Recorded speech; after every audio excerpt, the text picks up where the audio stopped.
Artistic frameworks तो बहुत से देखे, लेकिन उनका मतलब हमारी लाइफ में क्या होता है ये शायद ही हमें पता होगा। तो चलिए जानते हैं कि आर्टिस्टिक फ्रेमवर्क्स का मतलब हमारे अनकॉन्शियस माइंड में क्या कहलाता है। ये लाइंस, सिग्नेचर्स, हमारी पसंद नापसंद, हमारे लिखने के तरीके, इन सब पर बहुत ही अफेक्ट करती है। तो बेसिकली ये हमारे लाइफ के हर एक एस्पेक्ट में बहुत ही इम्पोर्टेंट रोल प्ले करती है। अगर हम लाइंस में लेंथ की बात करें और लेंथ अगर लॉन्ग हो तो वो हमें टॉल, स्ट्रॉन्ग और फार रीचिंग टाइप का इंसान बनाती है।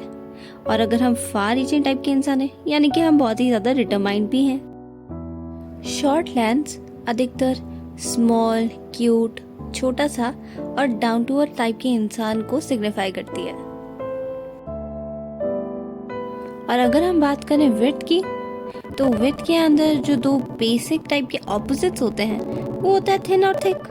और थिन यानी कि delicate, slim, light weight.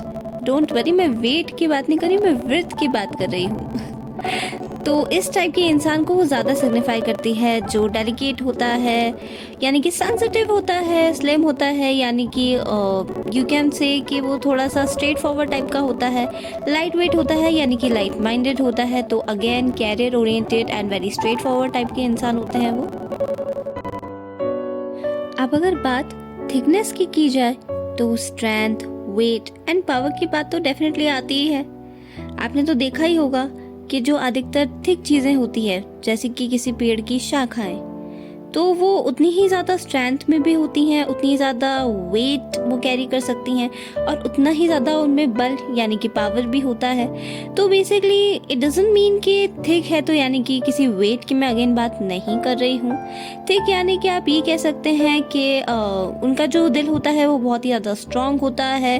Thick होता है यानी कि बहुत ही ज़्यादा positive and determined will power उनकी जो होती है ना, उससे वो कवर होता है उनका हार्ट। तो बहुत ही ज़्यादा हार्ड उनका हार्ट होता है, नॉट इन दैट वे कि वो एक कोल्ड टाइप के इंसान है, बट वो इस तरह से होते हैं कि वो वर्म होते हैं और इसलिए उनमें स्ट्रेंथ भी होती है, वेट भी होता है, पावर भी होता है। जस्ट लाइक कि मेंटली वो एक रेसलर होते हैं जो किसी भी चीज़ से बस लड़ने के लिए तैयार रहते हैं, लेकिन वो लड़ना सही जगह पर सही टाइम पर जानते हैं और साथ ही साथ डिटरमाइंड भी होते हैं, फ्री विल के होते हैं और बहुत ही ज़्यादा पावरफुल और अपनी विल पावर को सही तरह से इस्तेमाल करना भी जानते हैं।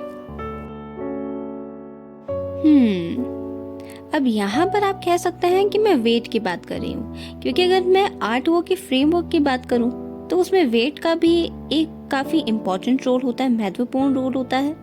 तो वेट की तो बात आएगी ही, लेकिन ये वाला जो वेट होता है ना, ये आपके एनर्जी, आपकी स्पिरिचुअल मूवमेंट्स को डिटरमाइन करता है, यानी कि आपकी स्टेबिलिटी को। बेसिकली अगर आपकी लाइंस के अंदर, आपकी लाइफ की लाइंस के अंदर, या आप ये कह सकते हो कि जिस चीज़ को आप समझ रहे हो उन लाइंस में कोई भी अनस्टेबिलिटी है, तो यानी कि वो आपकी वेट यानी कि आपके बैलेंस के अंदर अनस्टेबिलिटी लेकर आ सकते हैं।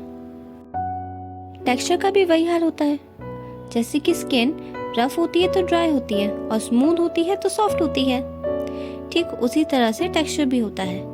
जो लाइंस आप देख रहे हैं या जो लाइंस आप समझ रहे हैं या जिन लाइंस को आप पसंद कर रहे हैं, जिस हैंडराइटिंग में आप लिख रहे हैं, अगर वो रफ पेस में जाएगी तो उसी तरह से आपकी लाइफ भी अनस्टेबल हो जाएगी, क्योंकि वो जाहिर सी बात है, आप जो लिख रहे हैं वही आप सामने वाले को दे रहे हैं और सामने वाले के पास वही रफ वाली वाइब्स जाएगी, तो आगे का तो आपको पता ही है। तो फिर आगे चलता रहता है and this cycle goes on. तो इसीलिए स्मूथनेस बहुत ही ज़्यादा इम्पोर्टेंट होती है। स्टाइल एक डिकोडिंग वर्जन में वर्क करता है, यानी कि एक आउटपुट की तरह। हमारे अटेंशन और परसेप्शन के बाद जो बिहेवियर हम अपने सबकॉन्शियस माइंड को देते हैं वही अनकॉन्शियस माइंड में भी चला जाता है, और अनकॉन्शियस माइंड से जो सबकॉन्शियस में आता है वही हमारा स्टाइल बन जाता है, जिसे हम कॉन्शियस के अंदर अपना स्टाइल एक्चुअली कहते हैं। तो स्टाइल एक बहुत ही इम्पॉर्टेंट एस्पेक्ट होता है, जो इन सब का एक आखिरी एस्पेक्ट होता है। जैसे कि हमारी हैंडराइटिंग का यही स्टाइल है, हमारे बोलने का ये स्टाइल है, हमारे कहने का ये स्टाइल है एंड ऑल दैट। तो स्टाइल एक लास्ट डिकोडिंग वर्जन होता है, यानी कि जिसे हम डिकोड करके स्टाइल कहते हैं।